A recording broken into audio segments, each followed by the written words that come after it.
Graham Parsons' life was a blaze of brilliance, rebellion, and in the end awful and fiery tragedy. But it was this strange and mysterious death that turned him into a musical legend.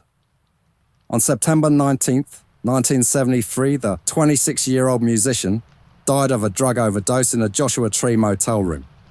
It was the fate of many of his contemporaries, but in Graham's case, the real mystery developed in the aftermath. His body was whisked away, days later, by his road manager, Phil Kaufman, and a whole series of deeply strange events ensued. This bizarre end, which was part loyalty and part lunacy, pretty well encapsulated the chaos that followed Parsons wherever he went. In this episode, I'm looking into the life of the cosmic cowboy. Welcome to Rock and Roll Mysteries.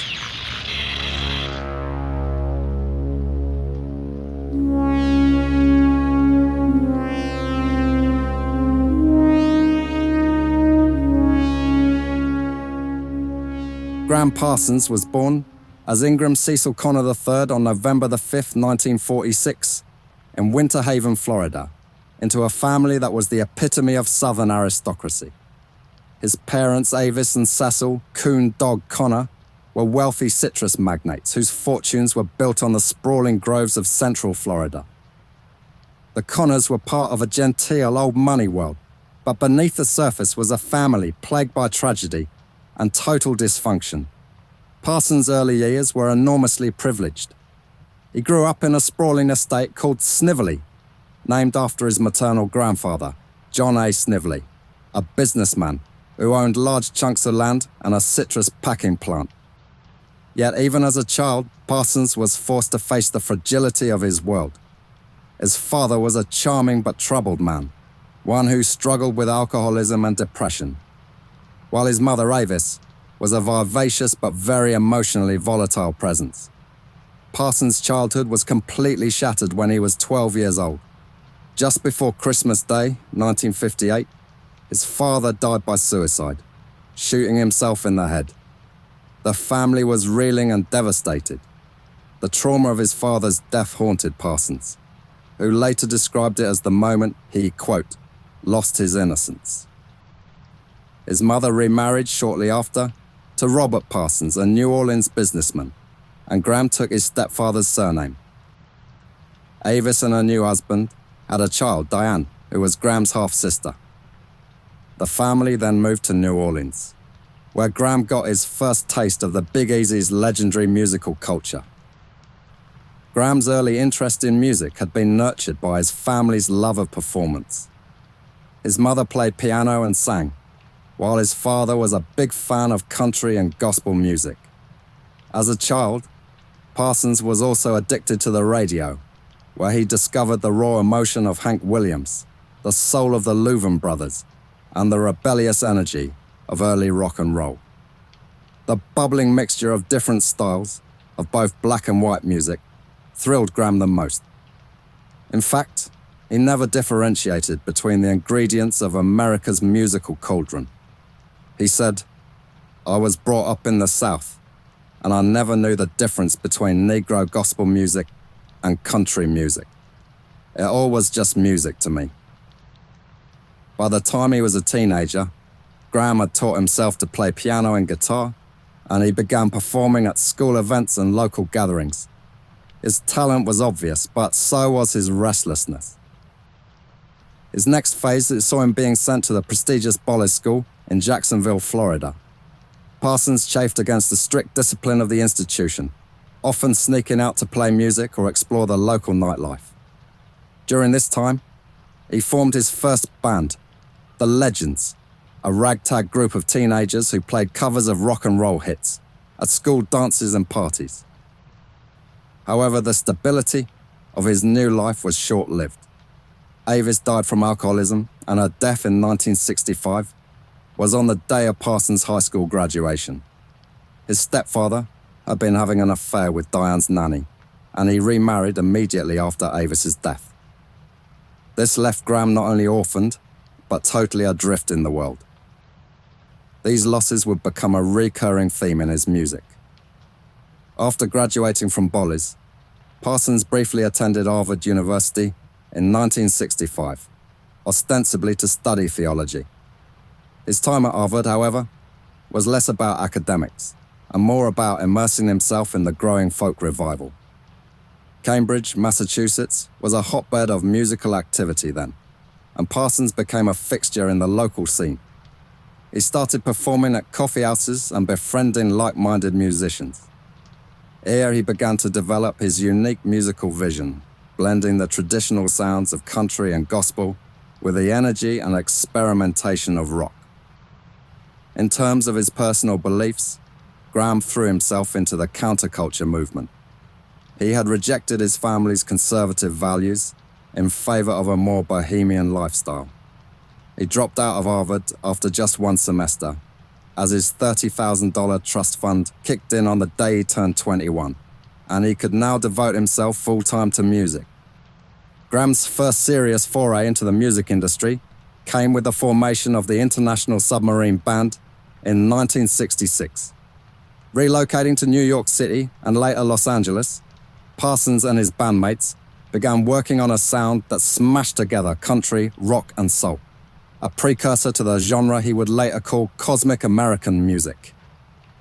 The band's debut album, Safe at Home, recorded in 1967, was a wild experiment that one critic called as being hippie and hillbilly in equal measure.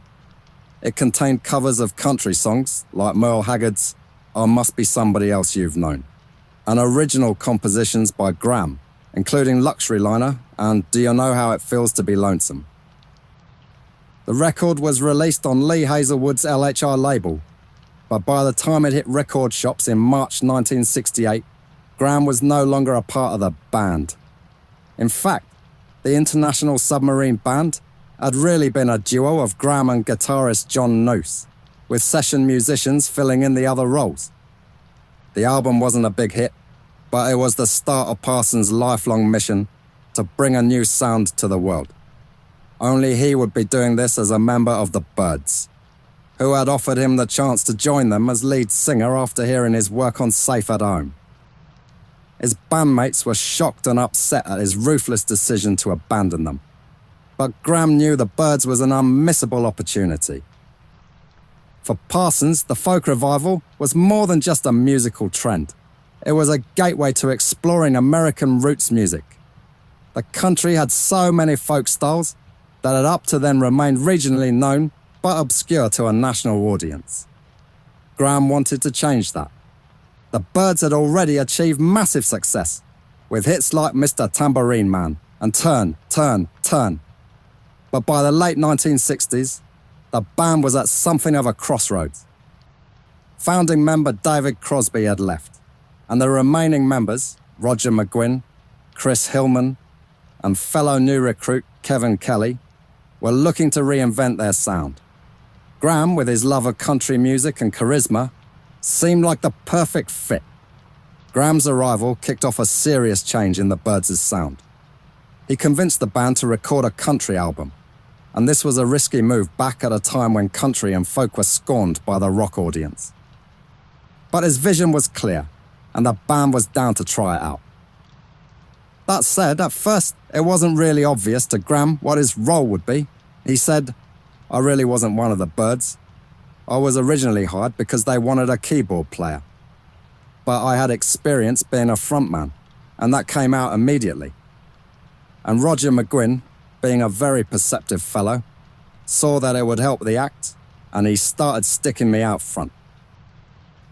The result was Sweetheart of the Rodeo, released in August 1968. It would become a landmark album in the history of American music. At Graham's insistence, the album was recorded in Nashville, which meant it featured contributions from legendary session musicians like Lloyd Green and Clarence White, and benefited from the atmosphere in America's most authentic country music city. Bob Dylan had already pulled off this trick with huge success on his albums Blonde on Blonde and John Wesley Harding. Among the songs the Byrds included on Sweetheart of the Rodeo were You Ain't Going Nowhere and Nothing Was Delivered, two country-inflected covers of Bob Dylan's songs from his unreleased basement tape sessions. These Dylan covers connected the new material with the band's earlier folk rock roots, where Dylan's work had, of course, been a cornerstone. Alongside these, the band recorded 3 classic country tunes. I Am a Pilgrim, a traditional song made popular by Merle Travis in the late 1940s. Blue Canadian Rockies, written by Cindy Walker and sung by Gene Autry in a 1952 film of the same name, and The Christian Life, written by the Louvin brothers. Graham brought 3 original compositions to the sessions: Lazy Days, 100 Years From Now, and Hickory Wind, the latter co-written with Bob Buchanan. After finishing up in Nashville, the Byrds ended their stay with a performance at the Grand Ole Opry at the Ryman Auditorium on March the 15th, 1968. They were nervous, and with good reason. The band was introduced by future outlaw country star Tom Paul Glaser, and the conservative country audience was extremely hostile.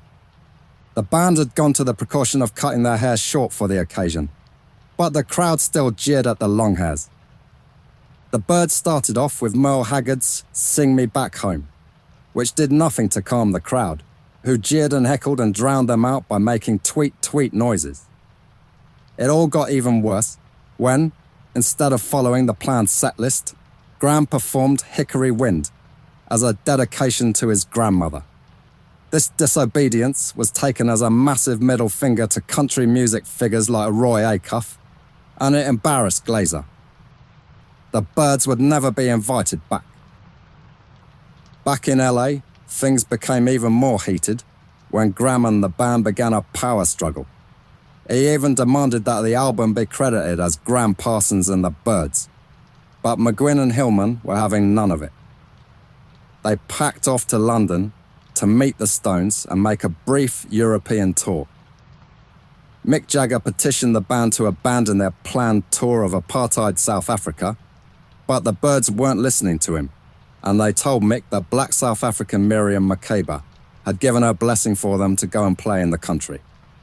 Once they got back to America, litigation was waiting for them. Lee Hazelwood sued the band, as Graham was still contracted to his label. To solve the problem, McGuinn went into the studio and re-recorded 3 of Graham's vocal tracks without his knowledge. Later on, Graham told Cameron Crowe in an interview that McGuinn had, quote, erased it and did the vocals himself and fucked it up. They went back to London for a concert at the Royal Albert Hall, after which Graham said he wouldn't be going to South Africa after all.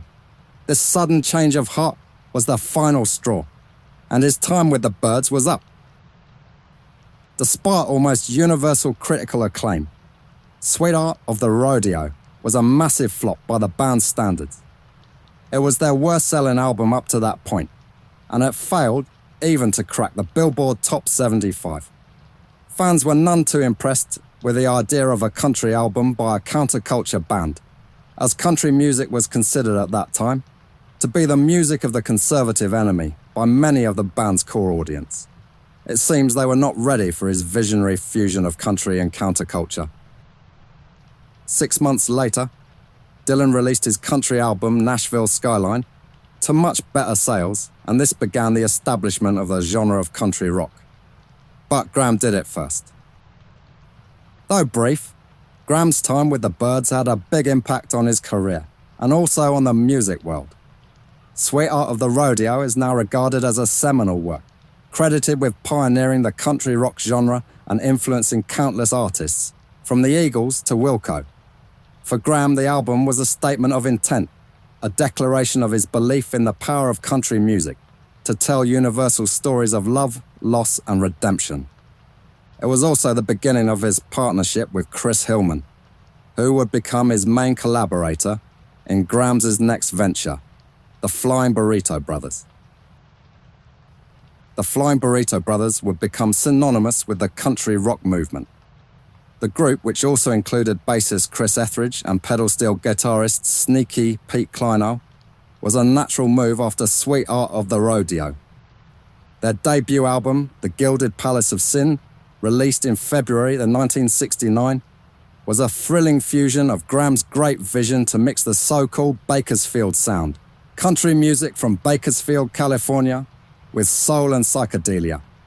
All of this was shaken together with Parsons' signature tones of melancholy and rebellion.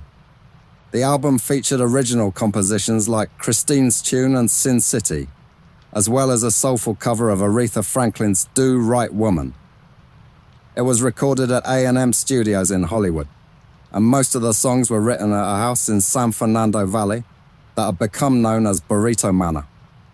The whole circus surrounding the album was quite extraordinary, and no one could describe this moment in time better than Joan Didion, so I'll let her do just that. She wrote in her 1979 book, The White Album, "We went down to Melrose Avenue to see the flying burritos. There were odd things going around town. There were rumors. There were stories. Everything was unmentionable, but nothing was unimaginable. This mystical flirtation with the idea of sin, this sense that it was possible to go too far, and that many people were doing it, was very much with us in Los Angeles in 1968 and 1969. A demented and seductive vortical tension was building in the community. The jitters were setting in. I recall a time when the dogs barked every night and the moon was always full." Parsons' lyrics were usually tinged with irony and social commentary, and this seemed to reflect his disillusionment with the American dream, as it began to crash and burn in the late 60s, as well as his fascination with the darker side of life. The Gilded Palace of Sin was a critical success. It was broadly praised for its innovative sound and Parsons' heartfelt vocals. However, like Sweetheart of the Rodeo, it didn't sell well. Graham had also put together a rather flamboyant on-stage look, which could also be seen on the album's cover art. They were wearing flamboyant nudie suits, adorned with marijuana leaves, pills, and other countercultural symbols. He was building himself into an icon. Yet behind the glittering facade, the icon was simultaneously crumbling under the weight of his personal demons, including a growing reliance on drugs and alcohol. The Flying Burrito Brothers' second album, Burrito Deluxe, was released in April 1970. The album had a few standout tracks like Wild Horses, a Rolling Stones cover that Graham had convinced Keith Richards to let him record. It lacked the cohesion and vision of its predecessor. The truth is that Graham's increasingly mad behaviour and massive drug intake had begun to take a toll on the band. Touring was also a mess. Graham was terrified of flying, so they had to travel the country by train, and the long journeys were filled with cocaine, psilocybin, and endless poker games, which saw the band lose all their money. Graham was also losing interest in writing songs, and preferred partying with Keith Richards as they toured the United States. However, unlike the Stones, Graham had not mastered the very difficult art of legendary drug intake while maintaining creative energy. The Stones' album, Let It Bleed, was a massive critical and commercial success, while Graham's potential was going up in smoke. When the parties wound up, the Stones would head off to play a sold-out stadium, while the Flying Burrito Brothers struggled to sell out local nightclubs. They did get a short set at the infamous Altamont Free concert, but the band's debts were mounting, and the record company was not best pleased.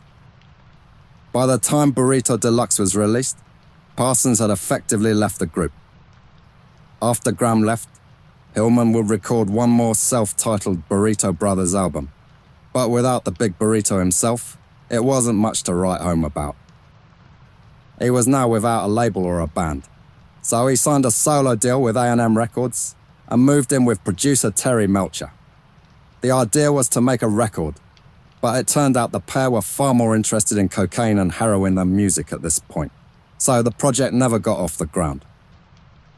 Graham's exit from the Flying Burrito Brothers coincided with an ever closer friendship with Keith Richards. Richards, Jagger and Company had just launched Rolling Stones Records, somewhat inspired by the Beatles also launching their own Apple Records label a few years earlier.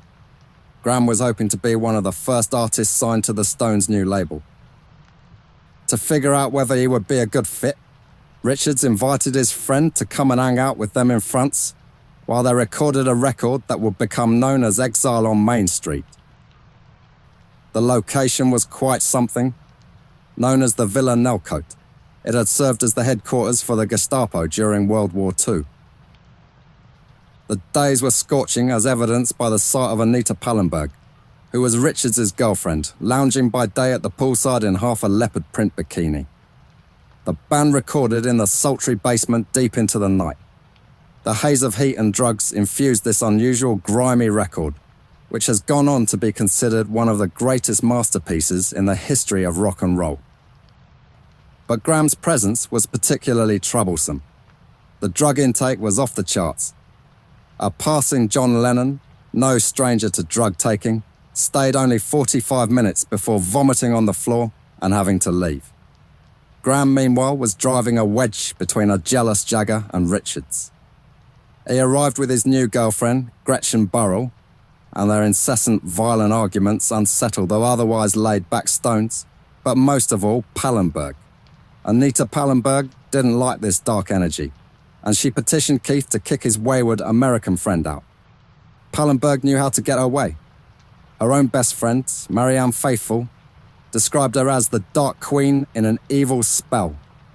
And by the way, in case you missed it, my first video was all about Marianne, so give that one a listen after this one. The sultry atmosphere was enhanced by the presence of two legendary drug dealers, Spanish Tony and Jean de Breteuil. De Breteuil was the man who would soon give the fatal dose to Jim Morrison, and on this occasion he had brought along a large quantity of cotton candy, as the pink-tinged Thai heroin was known. Mick was already stressed about his impending marriage to Bianca Jagger and was trying to convince her to sign a prenuptial agreement. The reason they were in France in the first place was that Mick owed the British taxman a fortune, and so had moved the band into exile to save money. He was also trying to close the purse strings on his marriage. So when he realised that his greatest asset, Keith Richards, was spending all his time with the very talented Graham Parsons, and that they were talking about making a record together and going on tour, he plotted revenge. Mick went straight for the jugular and seduced Gretchen. Even though she refused him, it was enough to trigger even more terrible arguments. And finally, the troubled Graham and his girlfriend were thrown out. His biographer, David N. Meyer, wrote, "At Nelcote, no one, not even Richards, saw rescuing Graham as a project that had much chance of success. Tolerance for his self-destruction had run out. The Stones had an album to record. Graham provided inspiration for much of what ended up on the record, but he had become a drag. It was time for him to go." Still, his influence on the album, particularly its country-infused tracks like Sweet Virginia and Torn and Frayed, can certainly be heard, although he was uncredited. By the mid-1970s, Graham was losing it, both personally and professionally. His drug use had skyrocketed, and his love life was a disaster. In 1971, he married Gretchen, but the marriage was a mess of infidelity and drug abuse. The only thing for Graham to do was to pursue his musical vision.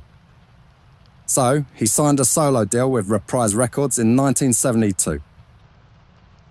His debut solo album, GP, released in January 1973, was a fine return to form. It featured a stripped-down sound and a focus on traditional country music. The album included some standout tracks like A Song for You and She, as well as the haunting Kiss the Children, which was about Graham's struggles with addiction and loss. The project had a tough start though. Merle Haggard, one of Graham's idols, was slated to produce, but he pulled out at the last minute, which was a huge blow to Graham. Gretchen remembered Merle not producing Graham was probably one of the greatest disappointments in Graham's life. Merle was very nice, very sweet, but he had his own enemies and his own demons. On the upside, Graham managed to bag the majority of Elvis Presley's TCB band to back him up on the album. But all of this paled in comparison to his greatest moment on this album, the discovery of Emmylou Harris. She was a young unknown singer whose crystalline vocals provided the perfect counterpoint to Parsons' raw emotive style. The two quickly developed a close musical partnership. It was a great opportunity for her, but like so many others, she was unsure about country. She said, "I would say, until I had met Graham and started working with him, I didn't really understand or have a real love or feel for country music. Like most of my generation, country music was politically incorrect for us at that point. It was associated with Republicans and right-wing and that sort of thing. He taught me the beauty and the poetry, the simplicity, the honesty in the music. And the love of harmony came from really singing with him." Their harmonies, particularly on tracks like "We'll Sweep Out the Ashes in the Morning" and "That's All It Took," made the album so special and hinted at the magic they would create on Graham's next project. Once again, however, the album didn't sell well and was another disappointment for Graham. He went on tour with Emmylou and a band he had assembled called the Fallen Angels. The tour was, once again, a nightmare, and Gretchen was in a constant jealous rage about the presence of Emmylou. Overseeing this mess of a tour was Phil Kaufman acting as the road manager. Kaufman had produced a record a couple of years previously while in prison, where he was doing time after a marijuana bust. The artist in question was a certain Charles Manson, who was in for a rather long stretch for, well, I'm sure you know enough about that story. Now released, Kaufman had taken on the responsibility of keeping Graham away from drugs and booze. The first shows were a disaster, but Kaufman began to figure out the wayward star and things improved towards the end of the tour, with Emmylou and Graham finally showing their true potential on stage. After the tour, his drug use continued to spiral out of control, and his behavior became very erratic. In the summer of 1973, a bloated, sweating Graham retreated to Joshua Tree, California, a place that had become a refuge for him. He was gorging on cocaine and anything else he could get his hands on, and he had gained around 45 pounds in a couple of years. Nonetheless, it was there, in the stark beauty of the desert, that he began work on his second solo album, Grievous Angel.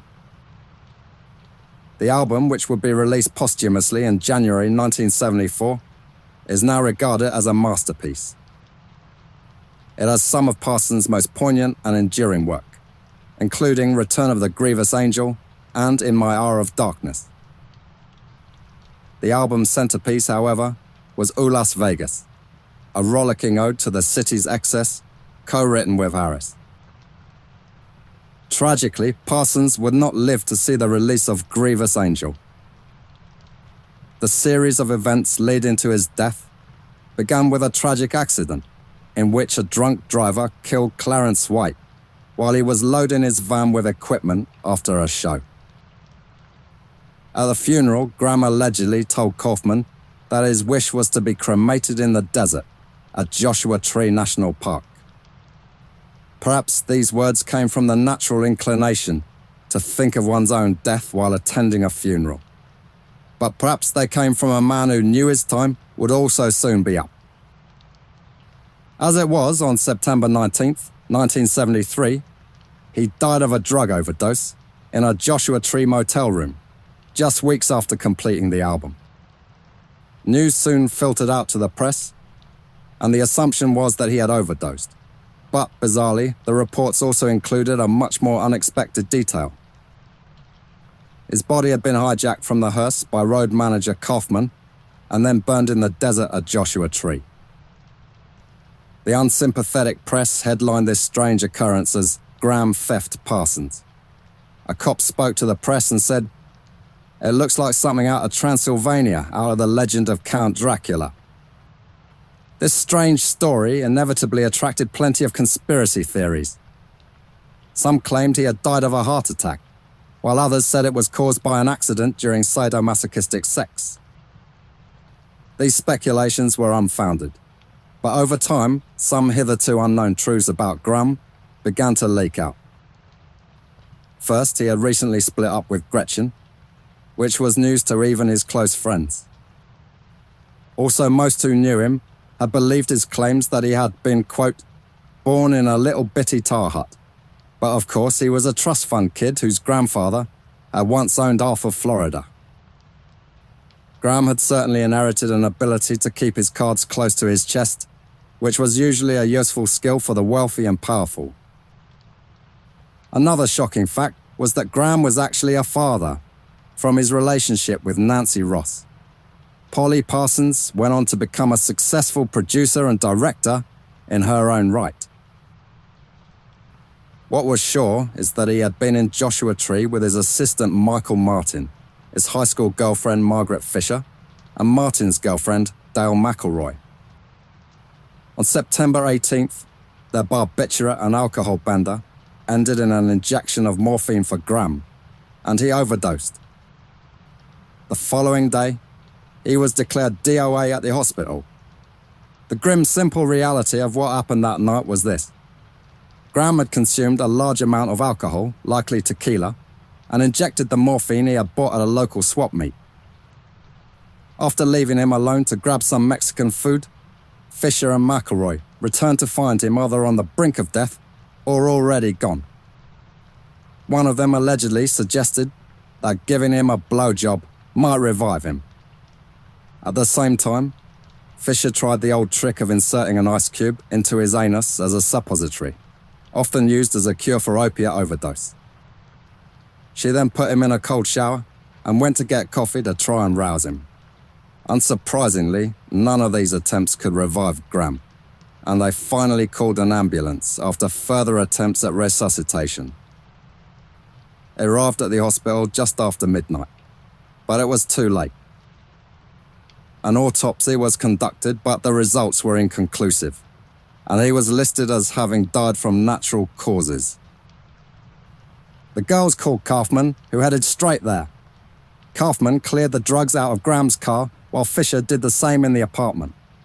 Both the girls were terrified of being arrested on a drug bust, so Kaufman drove them back to Los Angeles in Graham's new Jaguar. But what about the macabre and bizarre events following the hijacking of their hearse? Here's what Kaufman claimed and what has been established in the years since. Phil Kaufman said that he and Graham had made a pact. The first one to die would have their body cremated by the surviving friend. When Graham passed away, his stepfather insisted that the body be sent back to New Orleans, due to various legal and estate issues. Kaufman had already begun making inquiries about Graham's corpse and learned that it was due to be flown out to New Orleans. On the evening of September the 20th, Kaufman and Michael Martin drove to Los Angeles International Airport, where Parsons' body was being held. Posing as funeral directors, they convinced airport staff to release the body, claiming that Parsons' family had arranged for it to be flown to a private airstrip. Since he showed up actually driving a hearse, he had no trouble signing for it and taking possession. Even this was something of a ridiculous affair. Kaufman signed the body's release papers as Jeremy Nobody, which somehow didn't seem to raise any suspicion with the cargo manager at Van Nuys Airport. They then had to ask a patrolman to move his car, which was blocking the hearse. They struggled to get the heavy coffin in the back, so the patrolman gave them a hand in this act of body snatching. A drunk and nervous Martin then started the hearse and promptly crashed it into a nearby hangar right in front of the patrolman. And still, they were not rousing any suspicion. So Kaufman and Martin drove back to Joshua Tree, stopping at a gas station to fill a 5-gallon can with fuel. At Caprock, they opened the coffin, doused the body with gasoline, and set it alight. The flames quickly grew out of control, forcing Kaufman and Martin to retreat. By the time they returned, the fire burned itself out, leaving Parsons' body only partially cremated. Their luck would miraculously continue. On their drive back to Los Angeles, the two men pulled over to rest and sleep off their intoxication. When they woke up, the hearse wouldn't start, forcing Kaufman to trek to a nearby mechanic.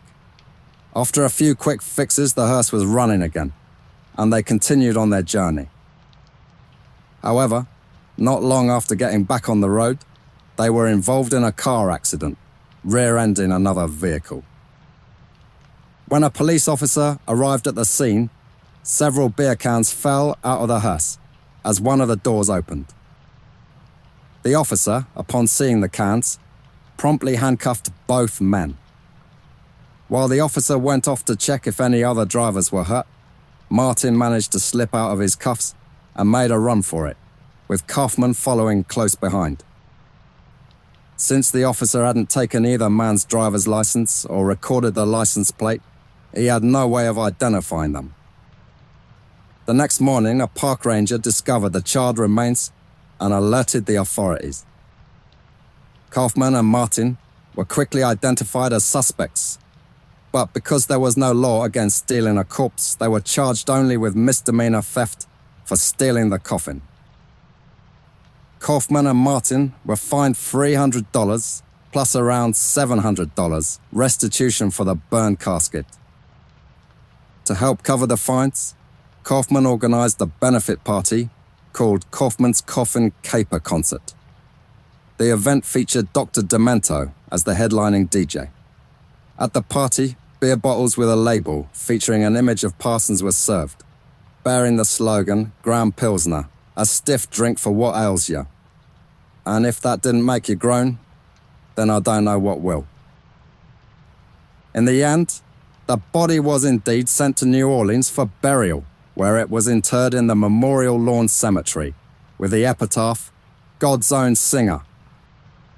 The funeral was a small private affair, attended only by close family members, and Gretchen was not invited. For many, Kaufman's actions were a final act of loyalty to Graham, who had always lived by his own rules. For others, it was a grotesque and disrespectful stunt that overshadowed Graham's musical legacy. Since his death, the hotel room has been a popular choice among young women who want to sleep in the room in which Graham Parsons passed away. This fact might have been a small source of happiness for Graham. The mystery surrounding Graham's death has fueled plenty of wild speculations.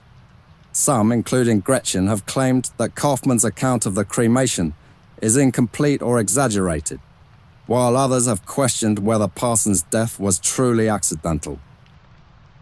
Conspiracy theories abound, ranging from claims of foul play to rumors of a drug deal gone wrong.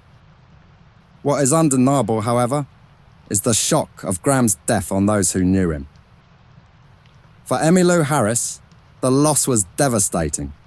She said, "I felt like I couldn't go on, and I felt like I couldn't give it up. What I did was just to plunge myself into work, on a real anonymous level. I was in Washington. Nobody cared. It wasn't like I was in LA or something. I just got a band together and started doing all the songs we'd done on stage. And I did it. It wasn't a very inspired thing. It was like therapy. It was like, okay, get up on the bars and walk 5 feet every day, and maybe at the end of the year you're gonna be able to succeed to walk by yourself." Graham Parsons certainly died far too soon. His influence on American music and on bands like the Rolling Stones cannot be understated. Even though his albums sold poorly for the most part, in the years since his death, his music has emerged from the shadow of his bizarre cremation and taken a justifiably prominent place at the grand table of American music. That's about all for this week's episode of Rock and Roll Mysteries. If you like this, please consider subscribing. The channel is just kicking off, and any support you can give is much appreciated. And why not share the video with a Graham Parsons friend in your life? See you next time.